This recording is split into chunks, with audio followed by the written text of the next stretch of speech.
Leis an leabhar seo is cóthógra bhíonn seo idir cag agus fighting words agus ring na matamaitice i DCU. Tá muid tar éis a thola gobar le trí scoil, scoil náisiúnta Hiarraingí, Scoláiochta i Ráth Chairn agus Gaelscolaíochta Bhaile Muna Ainm Cleite.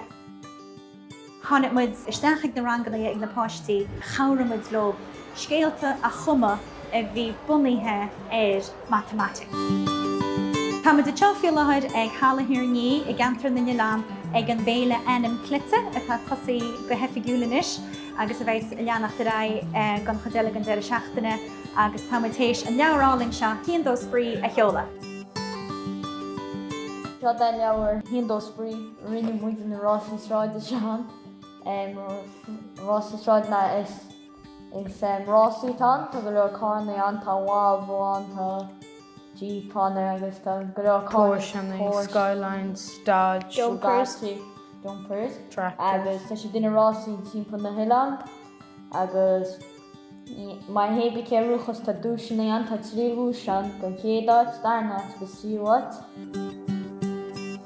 Bhí muid i gcéire an matamaitice a chur chun cín agus meom na ngásar a ahrú a le na matamaitice. Bhín annachchuid gásar an dúilteach, bhín matamaitice ceapann siad gur ionan matamaitice agus an rud atá sa teacsleabhar.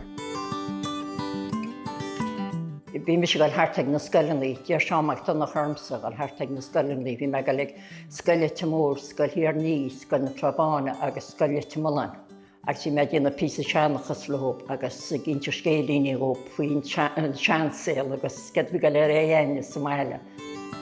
Chur me síime cabán go bhile go dtí má móiste deo, is go déala an chláán agus neart scéalta bhile agus snearanne siad agus tá scéalta álainn chur le chéile chur sa leabhar.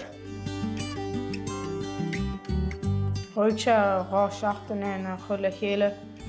Bhí ar neabhar a líana sa scoil Gus thug na múntaí sa scoil go leor cúnachán, thug sé thart ar caiiciis thugach na daoine as fighting words dacha le de híine.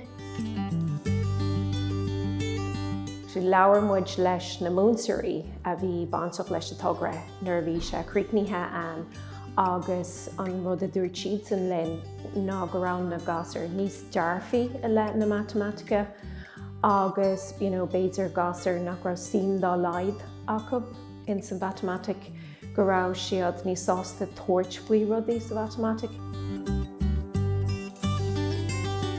Tá táhacht fillehan go na páistí, go bhfeiceach siad go bhfuil siad an chroíocht úsáid le rollingleic le ábhar scoile eile. Tá sé táhacht go na múntóirí go bhfeice siad is féidir lom scríbnú na chroíocht úsáid le haimachta bhuine nó bud ag ní gá gomach chuile rud a mosca.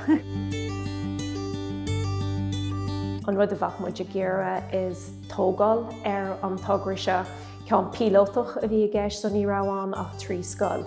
Ach an ísebach amsa is go mbeadh muid an anna a dhéanamh le tuile scoileannaí a maithan seo.